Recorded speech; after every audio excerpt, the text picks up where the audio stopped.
সাংবাদিক বন্ধুদের শুভ সন্ধ্যা।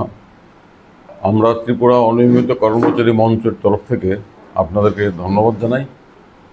আমরা আপনাদের মাধ্যমে রাজ্যবাসীর কাছে এই বক্তব্যটা পৌঁছে দিতে চাইছি যে অনিয়মিত কর্মচারী মঞ্চ, ত্রিপুরা অনিয়মিত কর্মচারী মঞ্চ বিগত 4 জুলাই অনিয়মিত কর্মচারীদের নিয়মিতকরণ করা সহ বিভিন্ন দাবিতে আগরতলা শহরে এক ঐতিহাসিক মিছিল সংগঠিত করেছিল।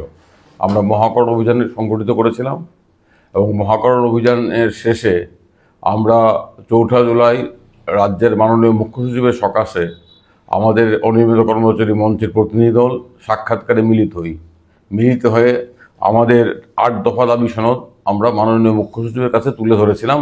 রাজ্যের 40,000 অনিয়মিত বিভিন্ন স্তরের অনিয়মিত কর্মচারী মঞ্চের কর্মচারীদের তরফ থেকে আমরা মুখ্য সচিবের কাছে দাবি করেছিলাম অনিয়মিত কর্মচারীরা বঞ্চিত, তাদের ন্যায্য দাবিগুলো অবিলম্বে পূরণ করার জন্য রাজ্য সরকারকে, বিশেষত রাজ্য সরকারের প্রতিনিধি হিসাবে মুখ্য সচিবকে অবিলম্বে কার্যকরী ব্যবস্থা গ্রহণ করতে হবে।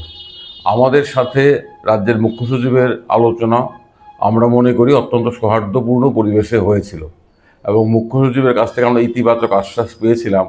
আমরা আলোচনার সময় মাননীয় মুখ্য সচিবকে জিজ্ঞেস করেছিলাম, জানতে চেয়েছিলাম আমরা মিটিংয়ের পর, ডেপুটেশনের পর আমরা গিয়ে সবাইকে কি বলবো, আমরা কি বলতে পারি যে আপনি ইতিবাচক সাড়া দিয়েছেন, আপনি বিষয়গুলো দেখবেন সদর্থকভাবে। উনি বলেছিলেন আপনারা বলতে পারেন। সেই মোতাবেক আমরা ডেপুটেশন শেষে সবাইকে বলেছিলাম, সংবাদ মাধ্যমকে জানিয়েছিলাম এবং রাজ্যের সমস্ত অনিয়মিত কর্মচারীদের কাছে আমরা এই বার্তা পৌঁছে দিয়েছিলাম যে আমাদের দাবিগুলো রাজ্যের মুখ্য সচিব অত্যন্ত সদর্থক ইতিবাচক দৃষ্টিভঙ্গিতে গ্রহণ করেছেন এবং তিনি আশ্বাস দিয়েছেন এই দাবিগুলো পূরণ করার জন্য তিনি আন্তরিক সক্রিয় উদ্যোগ গ্রহণ করবেন। আমরা মুখ্য সচিবের এই আশ্বাসে বিশ্বাস করেছিলাম। আমরা মুখ্য সচিবকে এটাও বলেছিলাম যে 21 জুলাই 2018 সনে আপনারা অনিয়মিত কর্মচারীদের নিয়মিতকরণ সংক্রান্ত সমস্ত সার্কুলার বিজ্ঞপ্তিগুলো প্রত্যাহার করেছিলেন এবং তখন বলেছিলেন যে আপনারা আরও একটি ইনফর্ম এবং ট্রান্সপারেন্ট স্কিম তৈরি করবেন, সেই জন্য চালু স্কিমগুলো বাতিল করা হলো। কিন্তু 2018 31 জুলাই, তারপর 4 জুলাই 2025 তখন অবধি আপনারা এই বিষয়ে নতুন কোনো স্কিম আনেননি। আমরা দাবি করেছিলাম যে আমাদের দাবিগুলোর মধ্যে ছিল অনিয়মিত কর্মচারীদের নিয়মিতকরণ করতে হবে, পাম্প অপারেটরদের সমস্যার সমাধান করতে হবে, যে সমস্ত পার্ট টাইম কর্মী আছেন তাদেরকে ডিআরডব্লিউ ঘোষণা করতে হবে, যে সমস্ত অনিয়মিত কর্মচারী শূন্য হাতে বাড়ি ফিরে গেছেন তাদেরকে এককালীন 10 লক্ষ টাকা দিতে হবে। এই সমস্ত দাবিগুলো আমরা তুলে ধরেছিলাম। তো আমরা আশা করেছিলাম যে মুখ্য সচিবের ভূমিকা দেখে যে সরকার এই বিষয়ে উদ্যোগ গ্রহণ করবেন। আমাদের বক্তব্য ছিল অনিয়মিত কর্মচারীদের মধ্যে অর্থ দপ্তর অনুমোদন আছে এবং অনুমোদন নেই, এইভাবে ভাগ করা যাবে না।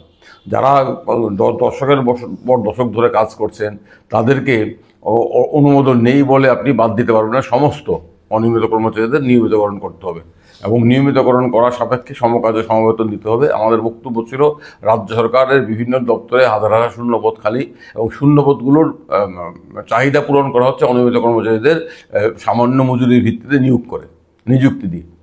তো আমরা 3 মাস অপেক্ষা করলাম।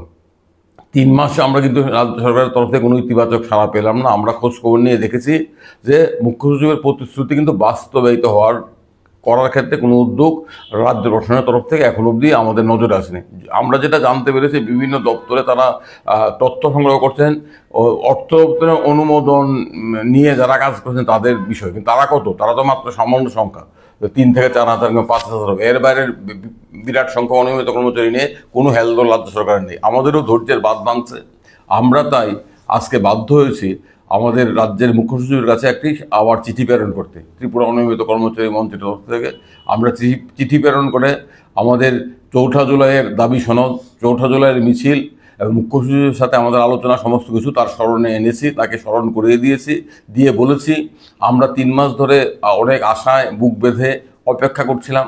আপনার সাথে আলোচনার পর যে সদর্থক বার্তা আমরা পেয়েছিলাম, আমরা ভেবেছিলাম সেই সদর্থক বার্তার ভিত্তিতে আপনি এই দাবিগুলো পূরণে কার্যকরী পদক্ষেপ গ্রহণ করবেন, কিন্তু এখন অবধি সেই ধরনের পদক্ষেপ আমাদের নজরে পড়েনি।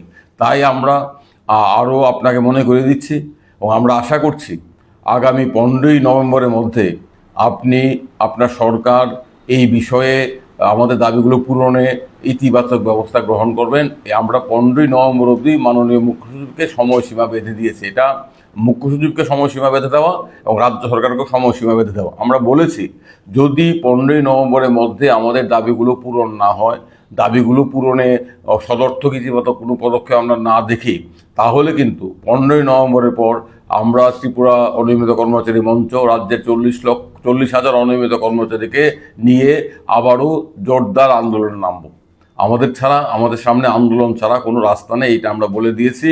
এবং আমরা এই বিষয়টা আপনাদের মাধ্যমে রাজ্যবাসীর নজরে আনতে চাই এবং পাশাপাশি আমরা সমস্ত অনিয়মিত কর্মচারী বন্ধুদের কাছে এই বার্তাটা দিতে চাই যে 4 জুলাইয়ের ঐতিহাসিক মিছিল মহাকরণ অভিযানের পরও সরকারের সম্বিত ছেড়েনি। সরকার আরও বড় আন্দোলন চাইছে।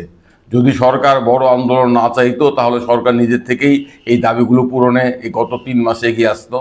আমরা তবু সরকারের কাছে 15ই নভেম্বর অবধি সময় দিয়েছি। 15ই নভেম্বরের সময়সীমার পর আমাদের সামনে আন্দোলন করা ছাড়া কোনো রাস্তা থাকবে না। আমরা এটা বিশ্বাস করি অনিয়মিত কর্মচারীদের পিঠ দেওয়ালে ঠেকে গেছে, তারা সবাই এই আন্দোলনে সামিল হবেন। এটা দলমত নির্বিশেষে সবার আন্দোলন। এটা সরকার বিরোধিতা কিংবা সরকার সমর্থনের প্রশ্ন নয়, আমাদের ভবিষ্যতের প্রশ্নে, আমাদের যন্ত্রণা অবসানের প্রশ্নে আমাদের সামনে আন্দোলন ছাড়া বিকল্প রাস্তা নেই। তাই 15ই নভেম্বরের মধ্যে যদি আমাদের দাবিগুলো পূরণ না হয় তাহলে রাজ্য সরকার 15ই নভেম্বরের পর আগরতলা শহরে ত্রিপুরা রাজ্যে আন্দোলনের নতুন চেহারা দেখবে। এইটুকু আমরা বিনীতভাবে আর সবাইকে বলতে চাই। আমরা এটাও লক্ষ্য করছি পাম্প অপারেটররা